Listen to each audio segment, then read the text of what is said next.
My beloved, let me remind you of the truths written long ago, truths that still hold meaning today. The land you know as Iran was once the mighty kingdom of Persia. In my word, Persia played a significant role in the unfolding of history, and I desire for you to understand the connection between what was spoken then and what is happening now. In the book of Isaiah, I spoke through my prophet about Cyrus, the king of Persia, saying, I will raise up Cyrus in my righteousness. I will make all his ways straight. He will rebuild my city and set my exiles free, but not for a price or reward. Isaiah 45:13.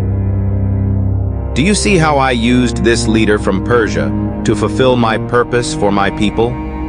Through him, I showed that even nations outside of Israel have a place in my plan. I can use anyone and any nation to bring about my will.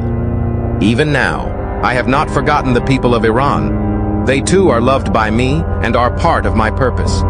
Remember also the story of Esther, a Jewish woman who became queen in Persia.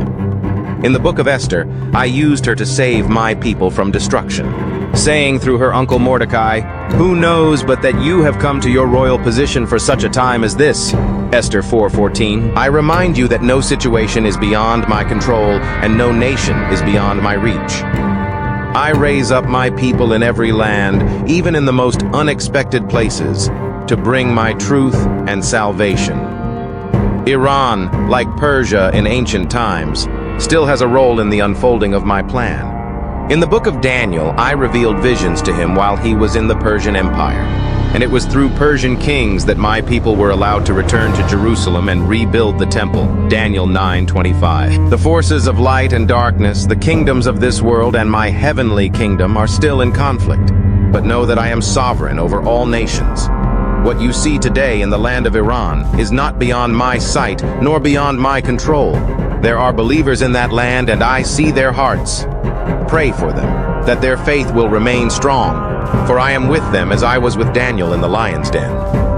Even in the New Testament, my apostle Paul writes in Romans 9:25, quoting from Hosea, I will call them my people who are not my people, and I will call her my loved one, who is not my loved one.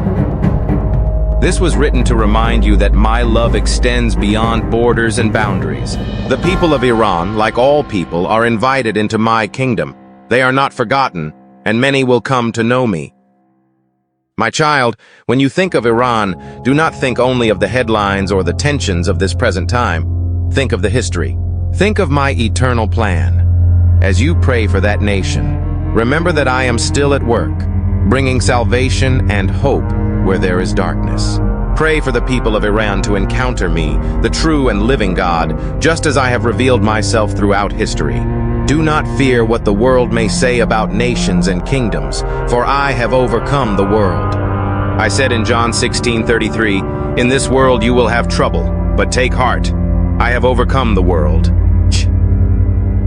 No matter the challenges you see today, whether in Iran or any other nation, my victory is assured. Stand firm in faith, pray for my will to be done, and trust that I am working all things together for good. Even in the lands that seem far from me, I am near. So when you think of Iran, remember that it is part of my story, part of the unfolding of my plan. My heart longs for every soul in that nation to know me, just as I long for every soul in the world to come to repentance and salvation. Let your prayers be filled with hope, for I am the God of all nations, and my kingdom is advancing.